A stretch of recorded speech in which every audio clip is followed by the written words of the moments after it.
Most interesting politics ఏది అంటే అది మన ఆంధ్రప్రదేశ్. ముఖ్యమంత్రి ఈ హౌస్ కు వస్తాను తప్ప అదర్వైజ్ నాకు రాజకీయాలు అవసరం లేదు. అలాంటి మన ఆంధ్రప్రదేశ్ కి ఒక సరైన క్యాపిటల్ కూడా లేదు. ఒక రోజు అమరావతి అంటే మరొక రోజు విశాఖపట్నం అంటారు. వీటన్నిటికీ కారణం మన రాష్ట్రంలో పొలిటీషియన్స్ కున్న ఈగో వల్ల. ఎస్, మీరు విన్నది నిజమే. మన రాష్ట్రంలో ఉన్న కొంతమంది పొలిటీషియన్స్ ఈగో వల్ల ఆంధ్రప్రదేశ్ కి సరైన క్యాపిటల్ లేదు. రాష్ట్ర విభజన అయిన తర్వాత అమరావతి మన రాష్ట్రానికి క్యాపిటల్ అని ప్రకటించారు. Capital city of Amaravati. Amravati. Amravati. Amravati. Amravati. Amravati. The mythical capital of Andhra Pradesh. అలా కేవలం ప్రకటించడం ఒక్కటే కాదు, అప్పుడు సీఎం అయిన చంద్రబాబు నాయుడు గారు ఈ అమరావతి అనేది మోస్ట్ సస్టైనబుల్ సిటీగా అండ్ మోస్ట్ అట్రాక్టివ్ క్యాపిటల్ గా మార్చుతాను అని ఇప్పటి వరకు ఎన్నడూ లేని విధంగా అక్కడ వాటర్ ట్యాక్సీస్, ప్రతి బిల్డింగ్ కి సోలార్ ప్యానెల్స్ ఇన్స్టాలేషన్ ఇవన్నీ అమలు చేస్తానని మన రాష్ట్రం యొక్క సీఎం చెప్పారు. కానీ ఇవి చెప్పి ఇప్పటికి 10 సంవత్సరాలు అవుతుంది. అప్పటి నుంచి ఇప్పటి వరకు అమరావతి ఎలా అభివృద్ధి అయింది తెలుసుకుందాం పదండి. అమరావతిలో సరైన ఎలక్ట్రిసిటీ లేదు. ఫ్లైఓవర్స్ కన్స్ట్రక్షన్ లో ఉన్నాయి. ఎలక్ట్రిక్ టవర్స్ ఉన్నాయి గానీ దానికి వైర్స్ లేవు. బిల్డింగ్స్ ఉన్నాయి గానీ దానిలో మనుషులు లేరు. ఒక రాజకీయ నాయకుడు అమరావతి స్కామ్ అని అంటే capital city is a big scam. మరొకతను అమరావతి మన రాష్ట్ర ప్రజల యొక్క భవిష్యత్తు అని అంటారు. జనసేన షణ్ముఖ వ్యూహంలో అమరావతి రాజధానిగా ఉంటుంది. మన రాజధాని అమరావతి. వీటిలో ఏది కరెక్ట్? నిజంగా ఈ అమరావతి అనేది ఇండియాస్ ఫస్ట్ సస్టైనబుల్ సిటీయా లేదా ఇండియాస్ ఫస్ట్ ఫెయిల్డ్ సిటీయా? చంద్రబాబు నాయుడు గారు 10 సంవత్సరాల క్రితం మన అమరావతిని సింగపూర్ ఆఫ్ ఇండియాగా తయారు చేస్తానని ప్రకటించారు. కానీ ఇప్పుడు అదే అమరావతి ప్రస్తుతం ఏ కండిషన్ లో ఉందో తెలుసుకుందామా? 2014లో మన రాష్ట్రం స్ప్లిట్ అవ్వింది. ఇలా స్ప్లిట్ అయిన టైంలో అప్పుడు ఆంధ్రప్రదేశ్ క్యాపిటల్ అయిన హైదరాబాద్ తెలంగాణకి వెళ్లిపోయింది. అప్పుడు మన ఆంధ్రప్రదేశ్ పీపుల్ కి అదే సమయంలో ఉన్న చీఫ్ మినిస్టర్ అయిన చంద్రబాబు నాయుడు గారు అమరావతి ఆంధ్రప్రదేశ్ యొక్క క్యాపిటల్ అనౌన్స్ చేశారు. అనౌన్స్ చేసిన తర్వాత ఎవరికీ తెలియదు అమరావతి అనేది ప్రపంచంలోని మోస్ట్ కాంప్లికేటెడ్ క్యాపిటల్ గా మారుతుంది అని. అమరావతి పేరుకి క్యాపిటల్ సిటీ గానీ అక్కడికి వెళ్ళినా ఒక ప్రాపర్ రూమ్ దొరకడం కష్టం. హోటల్స్ ఉంటాయి గానీ ఫంక్షన్ లో ఉండవు. అక్కడ హోటల్స్ ని వదిలేయండి, సిటీ మొత్తం సగం సగం కన్స్ట్రక్షన్ తో ఉన్న బిల్డింగ్స్ తోనే ఉంటుంది. ప్రతి రాష్ట్రానికి ఒక బిల్డింగ్ అనేది చాలా ఇంపార్టెంట్. అదే లెజిస్లేటివ్ బిల్డింగ్. ఈ లెజిస్లేటివ్ బిల్డింగ్ ఎందుకు అంత ఇంపార్టెంట్ అంటే ఆ స్టేట్స్ లో ఉన్న ప్రతి లాని ఆ బిల్డింగ్ లోనే నిర్ణయిస్తారు. అలాంటిది అమరావతిలో ఈ లెజిస్లేటివ్ బిల్డింగ్ దగ్గర బిల్డింగ్ తప్ప చుట్టుపక్కల ఎటువంటి డెవలప్మెంట్ లేదు. కానీ అమరావతి ప్లాన్ లో మాత్రం ఈ లెజిస్లేటివ్ బిల్డింగ్ ఏదైతే ఉందో అది వరల్డ్ లోనే టాలెస్ట్ స్టాట్యూ కంటే పెద్దగా కడతానని చెప్పారు. కానీ ఇక్కడ పాయింట్ ఏంటంటే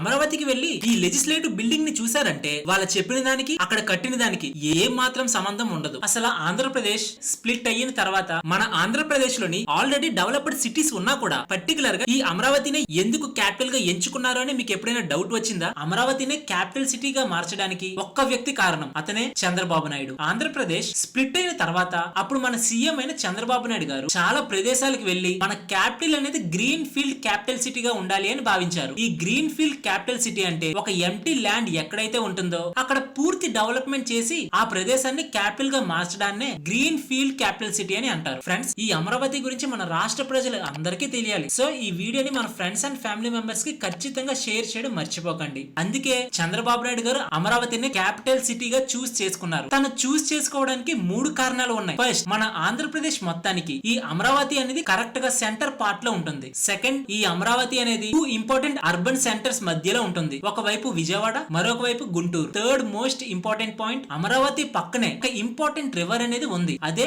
కృష్ణా రివర్. అమరావతి పక్కనే ఈ కృష్ణా రివర్ ఉండడం వల్ల ఫ్యూచర్ లో ఎటువంటి వాటర్ ప్రాబ్లమ్స్ కూడా రావు. కానీ ఇక్కడ మోస్ట్ ఇంపార్టెంట్ ప్రాబ్లం ఏంటంటే ల్యాండ్ ని గవర్నమెంట్ అక్వైర్ చేయడం. అమరావతి చుట్టూ చాలా పంట భూములు అనేవి ఉండేవి. వాటికి ఓనర్స్ మన రైతులు. నార్మల్ గా ఆ ల్యాండ్స్ ని తీసుకోవడానికి చాలా పర్మిషన్స్ కావాలి. అండ్ అన్ని పర్మిషన్స్ ఉన్నా కూడా ఫార్మర్స్ చాలా ప్రొటెస్ట్ చేస్తారు. కానీ ఆ రోజుల్లో చంద్రబాబు నాయుడు గారిపై ఉన్న నమ్మకంతో, తనకు ఉన్న విజన్ తో ఫార్మర్స్ కూడా చాలా సపోర్ట్ చేసి టోటల్ గా 24,000 ఫార్మర్స్ వాళ్ళ ల్యాండ్స్ ని డొనేట్ చేశారు. ఇదైతే చిన్న ల్యాండ్ ఏం కాదు, 28,000 ఎకరాల పంట భూమి. అంటే సుమారుగా ఛత్తీస్గఢ్ కంటే పెద్దదే. ఇదే మన ఇండియాలో largest land donation by farmers. ఇలా డొనేట్ చేసిన తర్వాత ఆ ప్రదేశాల్లో కన్స్ట్రక్షన్స్ ని స్టార్ట్ చేశారు. కానీ ఇక్కడ మీకు ఒక డౌట్ వచ్చిందా? మన రాష్ట్రం చాలా అప్పుల్లో ఉంది. అలాంటి అప్పుల్లో ఉన్న మన రాష్ట్రం 28,000 ఎకరాల భూమి మన ఫార్మర్స్ నుంచి ఎలా తీసుకుంది? మన రాష్ట్రానికి అప్పు ఉన్నది నిజమే. సో అందుకే తెలివిగా మన గవర్నమెంట్ ఏం చేసిందో తెలుసా? ఫస్ట్ ఫార్మర్స్ నుంచి భూమిని తీసుకుంది. ఇలా తీసుకున్న తర్వాత వాళ్ళకి డబ్బులు ఇవ్వాలి అంటే చాలా ఖర్చు అవుతుంది. కాబట్టి మొత్తం అమరావతి డెవలప్ అయిన తర్వాత ప్రతి ఫార్మర్ కి గవర్నమెంట్ తరపున ప్లాట్స్ వస్తాయని చెప్పారు. ఈ డెవలప్మెంట్ తో వాళ్ళ ల్యాండ్ కూడా గ్రో అవుతుంది కదా అని ఫార్మర్స్ కూడా డొనేట్ చేయడానికి ఆసక్తి చూపించారు. ఓకే, ఫార్మర్స్ కి అయితే ఏదో ఒకటి చెప్పారు. మన రాష్ట్ర ప్రజలకి గవర్నమెంట్ ఏం ప్రామిస్ చేసింది? ల్యాండ్ తీసుకున్నారు, ఓకే, కన్స్ట్రక్షన్స్ కూడా బాగానే స్టార్ట్ చేశారు. ఈ అమరావతి ఇనాగ్రేషన్ కి మన ప్రధానమంత్రి అయిన మోడీ గారు కూడా వచ్చారు. అండ్ అతనితో పాటు చాలా పెద్ద పెద్ద బిజినెస్ మ్యాన్స్ కూడా వచ్చారు. అండ్ ఆ ఇనాగ్రేషన్ లోనే చంద్రబాబు నాయుడు గారు కొన్ని ప్రెజెంటేషన్స్ చూపించి ఈ సిటీలో ప్రతి బిల్డింగ్ కి సోలార్ ప్యానెల్ ని ఇన్స్టాల్ చేస్తామని, వాటర్ ట్యాక్సెస్ ని పెడతామని, మరొక ఇంపార్టెంట్ థింగ్ ఏంటంటే 5 టైప్స్ ఆఫ్ రోడ్స్ ని కడతామని చెప్పింది. లైక్ నడిచి వెళ్ళడానికి కొంతమంది, బైక్స్ మీద వెళ్ళడానికి కొంతమంది, 4 వీలర్స్ లో వెళ్ళడానికి కొంతమంది, ఇలా 5 టైప్స్ ఆఫ్ రోడ్స్ ని కన్స్ట్రక్ట్ చేస్తానని చెప్పింది. ఇవే కాదు, వరల్డ్ అనే బెస్ట్ లెజిస్లేటివ్ బిల్డింగ్ ని, హైకోర్టు బిల్డింగ్ ని కన్స్ట్రక్షన్ చేస్తానని చెప్పారు. అండ్ వాటితో పాటు ఈ అమరావతిలో టోటల్ గా 9 డిస్ట్రిక్ట్స్ ఉంటే ప్రతి డిస్ట్రిక్ట్ కి కొన్ని ఇంపార్టెంట్ నేమ్స్ ని పెట్టారు. Like sports district, government district, medical district, justice district, financial district, knowledge district, electronic district, health district and final గా టూరిజం డిస్ట్రిక్ట్. ఇలా చాలా హెవీ అమౌంట్ ని అమరావతిలో ఇన్వెస్ట్ చేసి డెవలప్ చేస్తాము అని గవర్నమెంట్ ఇనాగ్రేషన్ లో చెప్పింది. And for the first time of Indian history Singapore government కూడా డైరెక్ట్ గా ఇండియన్ గవర్నమెంట్ తో అమరావతిలో వర్క్ చేయడానికి అంగీకరించింది. అండ్ మరి కొంతమంది global investors like world bank, Asian infrastructure bank and Lulu groups కూడా ఈ అమరావతి డెవలప్మెంట్స్ లో భాగం అవ్వాయి. ఈ ప్లాన్ రిలీజ్ చేసింది 2015. గవర్నమెంట్ టార్గెట్ ఏంటంటే 2024 కే ఈ ప్లాన్ మొత్తం కంప్లీట్ అవ్వాలి అని. 2015 లోనే ఇనాగ్రేషన్ స్టార్ట్ అయింది, కన్స్ట్రక్షన్స్ కూడా స్టార్ట్ అయ్యాయి. కానీ ఈ కన్స్ట్రక్షన్ మొత్తం ఫస్ట్ ఫేజ్ లోనే మిగిలిపోయింది. ఈ అమరావతి కన్స్ట్రక్షన్ ని స్టార్ట్ చేసిన కొత్తలో ఎవ్వరికీ తెలియదు తరువాత ఎన్ని ఇబ్బందులు ఎదుర్కొంటారో అని. అసలు ఫస్ట్ ఈ అమరావతి ఎందుకు ఫెయిల్ అయిందో తెలుసుకుందాం. 2019లో పొలిటికల్ రిజల్ట్స్ వచ్చాయి. అప్పటి వరకు టీడీపీ గవర్నమెంట్ కి ఏదైతే 175 సీట్స్ కి 117 సీట్స్ ఉన్నాయో అవి అమాంతంగా 23 సీట్స్ కి వచ్చాయి. అండ్ మరొక పార్టీ ఏదైతే వైఎస్ఆర్సీపీ ఉందో వాళ్ళకి అధిక మెజారిటీ రావడంతో 2019 ఎలక్షన్స్ లో వైఎస్ఆర్సీపీ పార్టీ అధికారంలోకి వచ్చింది. అప్పటి వరకు ఎవరైతే సీఎం గా ఉన్న చంద్రబాబు నాయుడు గారు ఉన్నారో అతని కళలు మొత్తం కళలుగానే మిగిలిపోయాయి. కొత్త సీఎం జగన్మోహన్ రెడ్డి గారు వచ్చిన తర్వాత అమరావతిని క్యాపిటల్ సిటీగా చెయ్యము అని అక్కడ ఉన్న కన్స్ట్రక్షన్ మొత్తాన్ని ఆపేశారు. ఇలా ఆపడమే కాదు, క్యాపిటల్ సిటీ ఏదైతే అమరావతి ఉందో అది పూర్తిగా స్కామ్ అని కూడా చెప్పారు. ఇలా అమరావతిని మన రాష్ట్రం యొక్క క్యాపిటల్ గా రిజెక్ట్ చేయడం ఒక్కటే కాదు, ఇంకా చాలా ఆడ్ ప్లాన్స్ ని తీసుకుంది. ఫస్ట్ తను వచ్చిన వెంటనే తను చెప్పింది ఏంటో తెలుసా? మన రాష్ట్రానికి 1 కాదు 2 కాదు టోటల్ గా 3 క్యాపిటల్స్ పెడతాను అని చెప్పారు. లెజిస్లేటివ్ అమరావతిలో, అడ్మినిస్ట్రేటివ్ క్యాపిటల్ కోస్టల్ రీజియన్ అయిన విశాఖపట్నంలో అండ్ విశాఖపట్నం నుంచి 700 కిలోమీటర్ల దూరంలో జ్యుడిషియల్ క్యాపిటల్ ని పెడుతున్నామని అనౌన్స్ చేశారు. ఇలా ఈ 3 క్యాపిటల్స్ డిఫరెంట్ ప్లేసెస్ లో ఉన్నాయి. ఒక చోట నుంచి మరొక చోటకి వెళ్ళడానికి కూడా లాజిస్టిక్ కాస్ట్ కూడా చాలా పెరుగుతుంది. మన ప్రజలందరూ గవర్నమెంట్ ని ప్రశ్నిస్తే గవర్నమెంట్ తిరిగి సమాధానం ఏం చెప్పిందో తెలుసా? మేము తీసుకున్న ఈ 3 క్యాపిటల్ డెసిషన్ ఏదైతే ఉందో అది సౌత్ ఆఫ్రికాని చూసి మేము ఇక్కడ అమలు చేశాము అని చెప్పారు. కానీ ఇక్కడ నాకు అర్థం అవ్వనిది ఏంటంటే అవి ఫారెన్ కంట్రీస్, వాళ్ళ geo political tensions, financials and environmental పూర్తిగా డిఫరెంట్ గా ఉంటుంది. అలాంటిది అక్కడ జరుగుతున్నవన్నీ ఇక్కడ సేమ్ కాపీ పేస్ట్ చేస్తానంటే ఎలా కుదురుతుంది? ఒప్పుకుంటా, హిమాచల్ ప్రదేశ్ లో 2 క్యాపిటల్స్ ఉంటాయి. వింటర్ లో ధర్మశాల, సమ్మర్ లో షిమ్లా. కానీ అక్కడ ఎన్విరాన్మెంటల్ చాలా డిఫరెంట్ గా ఉంటుంది. కేవలం అక్కడ ఉన్న ఎన్విరాన్మెంట్ టెంపరేచర్ వల్ల మాత్రమే అక్కడ 2 క్యాపిటల్స్ అనేది ఉంది. కానీ మన రాష్ట్రంలో అటువంటి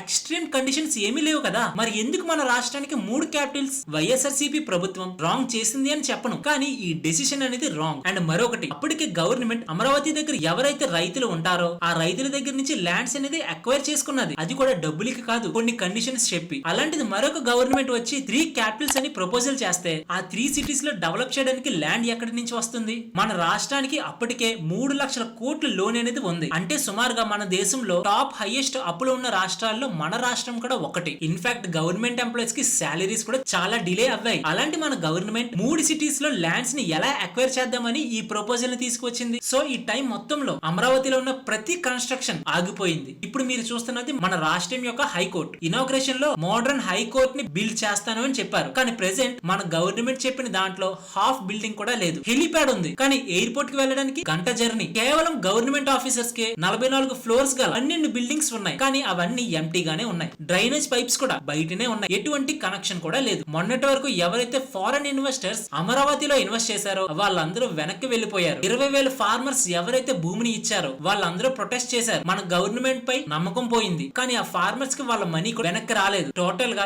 ఈ ఫార్మర్స్ అందరూ దాదాపుగా 1600 రోజులు ప్రొటెస్ట్ అనేది చేశారు. ఫైనల్ కి ఈ ప్రొటెస్ట్ చేయడంతో ఈ 3 క్యాపిటల్ కేసు అనేది హైకోర్టుకి వెళ్ళింది. ఈ హైకోర్టు వైఎస్ఆర్సీపీ గవర్నమెంట్ కి ఏం చెప్పిందంటే ఈ 3 క్యాపిటల్ ఏదైతే ఉందో దానిని క్యాన్సిల్ చేసి నెక్స్ట్ 6 మంత్స్ లోనే ఈ అమరావతి కన్స్ట్రక్షన్ డెవలప్మెంట్ ని కంప్లీట్ చేయమని చెప్పింది. కానీ అప్పుడు సీఎం అయిన జగన్మోహన్ రెడ్డి గారు హైకోర్టు చెప్పిన చెప్పిన విధంగా ఏమీ చేయలేదు. కానీ ఆ 3 క్యాపిటల్ ప్రపోజల్ ఏదైతే ఉందో దానిని మాత్రం క్యాన్సిల్ చేశారు. ఈ కేసు అనేది సుప్రీం కోర్టుకు వెళ్ళింది, కానీ ప్రజలకి ఎటువంటి సొల్యూషన్ రాలేదు. సుప్రీం కోర్టు కూడా ఏం చెప్పిందంటే ఎలక్షన్ దగ్గరికి వస్తుంది కాబట్టి నెక్స్ట్ గవర్నమెంట్ ఎవరైతే వస్తున్నారో వాళ్ళ బట్టి సుప్రీం కోర్టు డెసిషన్ తీసుకుంటుంది అని చెప్పింది. ఎంత విచిత్రం! ఒక క్యాపిటల్ సిటీ బేసిక్ డెవలప్మెంట్ ఒక ఎలక్షన్ కోసం డిలే చేయాల్సి వస్తుందా? బేసిక్ ఫెసిలిటీస్ లేవు, ట్రాన్స్పోర్ట్ లేదు, డ్రైనేజ్ సిస్టమ్ లేదు, ఎలక్ట్రిసిటీ లేదు, ఇలా చెప్పుకుంటూ పోతే చాలావే ఉన్నాయి. ఒక సీఎం ఈగో వల్ల మన రాష్ట్రం ఇప్పుడు ఇలా ఉంది. మన ప్రజల అవసరం కంట ఈ పొలిటికల్ ఈగోస్ నే పర్సనల్ గా తీసుకుంటున్నారు. ప్రెసెంట్ బుల్లెట్ ట్రైన్ ప్రాజెక్ట్ ఏదైతే ఉందో అవి వెనక్కి వెళ్లిపోయాయి. దీని అంతటికీ కారణం మన రాష్ట్రంలో ఉన్న పొలిటికల్ ఈగోస్ వల్ల. ఈ వీడియో స్టార్టింగ్ లోనే చెప్పాను కదా, మన దేశంలోనే మోస్ట్ పాపులర్ పాలిటిక్స్ ఏది అంటే ఆంధ్రప్రదేశ్ అనే చెప్పొచ్చు. మన అమరావతికి లాట్స్ ఆఫ్ డెవలప్మెంట్ మిగిలిపోయింది. కానీ ఫైనల్ గా చెప్పొచ్చేది ఏంటంటే మనకి కావాల్సింది ఎవరు రైట్ ఎవరు రాంగ్ అని కాదు. మన రాష్ట్రం యొక్క క్యాపిటల్ సిటీ ఏదైతే అమరావతి ఉందో అది ఏ విధంగా డెవలప్ అవుతుంది, ఎప్పుడు డెవలప్ అవుతుందో అని క్లారిటీ మన రాష్ట్ర ప్రజలు అందరికీ తెలియాలి. మన రాష్ట్ర విభజన ఇన్ని సంవత్సరాలు అయినా కూడా ప్రస్తుతానికి మనకి క్యాపిటల్ లేదు. మరొక 10 సంవత్సరాల తర్వాత అయినా కూడా మన రాష్ట్ర క్యాపిటల్ డెవలప్ అవుతుందో లేదో వేచి చూడాల్సిందే. ఇది ఫ్రెండ్స్ మన వీడియో నచ్చితే మన వీడియోని లైక్ చేసి మన ఛానల్ ని సబ్స్క్రైబ్ చేయడం మర్చిపోకండి.